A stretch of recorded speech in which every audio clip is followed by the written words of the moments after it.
Oi, gente, a gente vai falar um pouco de contos de fadas, né? Nossas últimas aulas a gente começou a conhecer algumas histórias e a gente vai perceber algumas características deste gênero textual. Gênero textual são os tipos de história que a gente aprende. Então, a gente já conheceu as parlendas, os tragam-línguas e outras histórias que a gente tem visto por aí. Contos de fadas é um gênero específico, surgiu há muito tempo, há mais de 1000 anos, né? E ele vem sendo passado de geração por geração por meio da tradição oral. Mesmo que você não tenha lido um livro de contos de fada, ou ninguém leu para você, ou nem seu pai ou sua mãe, eles conhecem e você também conhece esse tipo de história. Então, quando a gente fala de tradição oral, a gente está falando que essas histórias foram passadas por gerações, por alguém contar, e assim como ninguém escreveu exatamente, ninguém é dono dessa história, elas sofrem alterações. Aqui no Brasil, os contos de fada eles começaram a ter sucesso há uns 200 anos atrás, no século XIX. E quando eles chegaram aqui, eles não chamavam contos de fada, eles chamavam de contos da carochinha. Não me pergunte por que esse nome engraçado. Tem algumas adaptações agora de contos de fadas. A gente também assiste alguns filmes que são adaptações dos contos de fadas, por exemplo, a Frozen, né? E a gente tem algumas características dessa história que a gente pode perceber. Por exemplo, no começo da história, eles sempre falam, começa com era uma vez, há um certo tempo atrás, numa manhã de domingo. Então, assim, são frases que são meio abertas e que não dá para a gente saber exatamente quando, onde, quando essa história se passa. Dá apenas para a gente imaginar.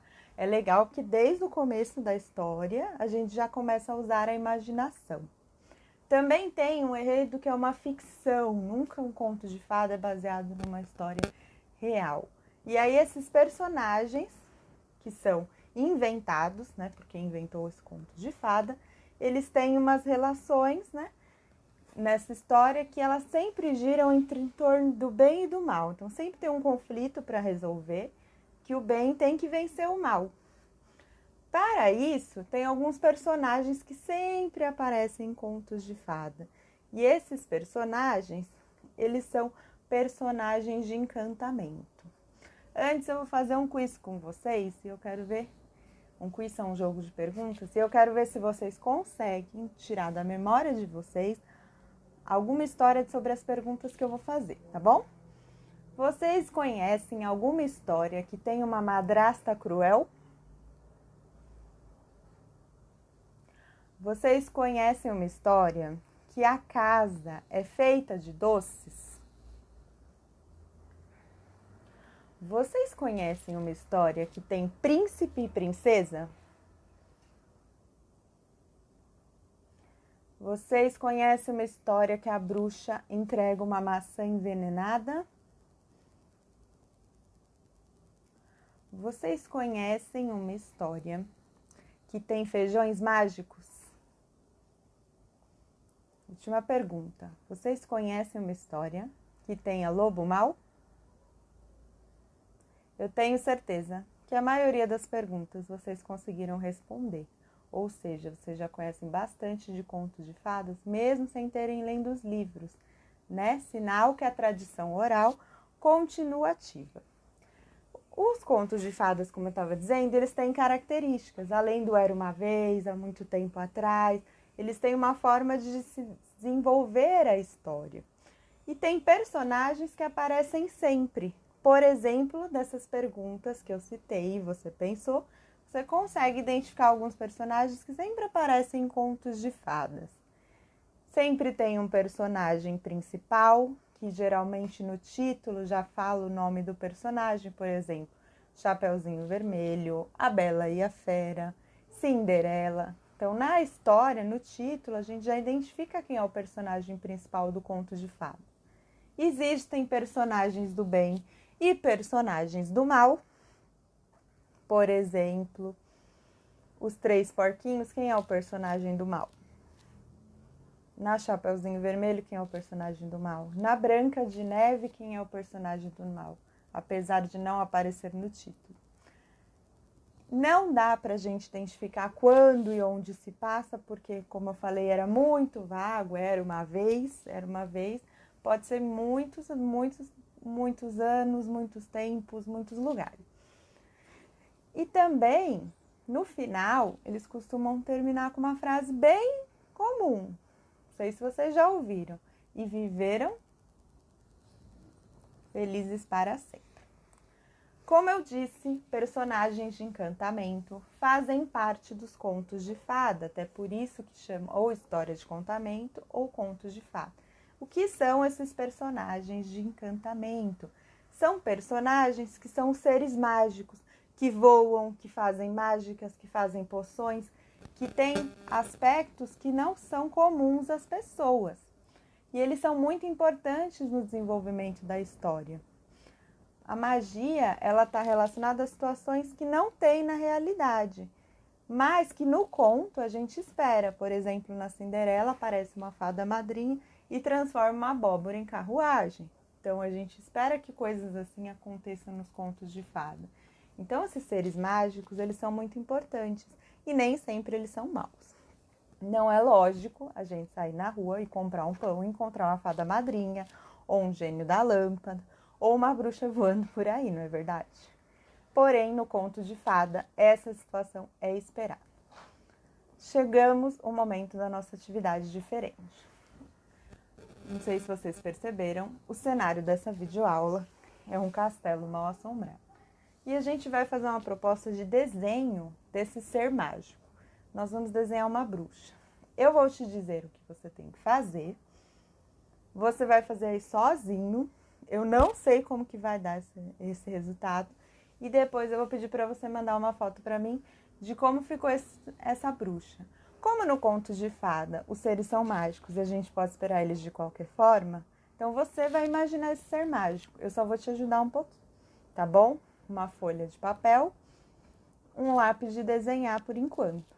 Dá um pausa no vídeo, pega esse lápis, essa folha, e começa a desenhar. No final, que eu terminar de dar todas as características que você precisa, se pegar lápis de cores de cera é bom também. Você vai tirar uma foto e me mandar esse desenho, tá bom? Essa proposta é um desenho dirigido. Vamos começar? Vamos começar a desenhar uma bruxa de arrepiar. A bruxa deve ser bizarra. E a sua cara deve ser quadrada. Quadrada, hein? Faz uma cara quadrada aí pra bruxa.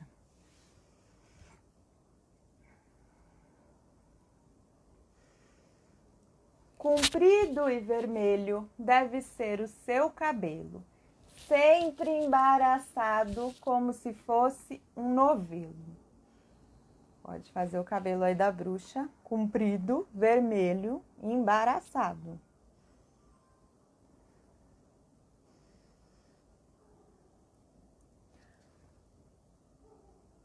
Vamos desenhar o seu rosto. Colocar o nariz no seu pescoço. Nariz como você quiser, como você imaginar que é um nariz de bruxa, hein? Quero ver depois. Para ver, os olhos precisa ter um olho azul na testa, eu vou meter, e o outro olho será um triângulo. Então, um olho azul e o outro olho um triângulo. Sabe como que é um triângulo? Igual é a torre aí desse castelo.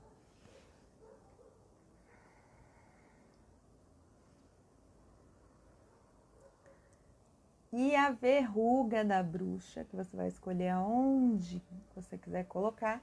A verruga é como um losango. Losango é a forma da bandeirinha da festa junina. Coloca aí a verruga da bruxa.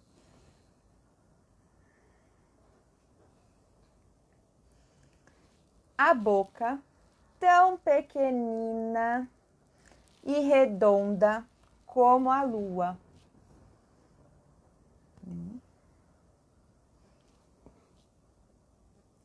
A bruxa está quase desenhada, mas a imaginação ainda não terminou. Vamos fazer um corpo e ver como a bruxa ficou. Tem um corpo peludo, parecendo um macaco. Pode ser o vestido dela cheio de pelo, pode ser ela que nem um monstro, que nem um gorila. Faz uma bruxa aí bem diferente pra mim, hein? Agora me diz, onde colocaria 3 mãos e 3 verdes unhas? Faz aí 3 mãos e 3 verdes unhas.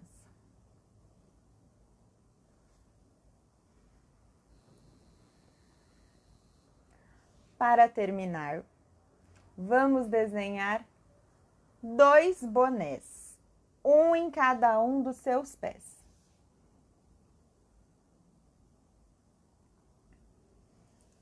E a nossa bruxa está pronta. É igual a uma velha tonta. Eu quero ver a foto dessa bruxa, tem que pintar ela. Você pode desenhar ela voando na vassoura, ela no castelo, ela dentro de um conto de fada, mas precisa ter um cenário. E eu quero ver essa foto, combinado? Espero que vocês tenham gostado da aula de contos de fadas.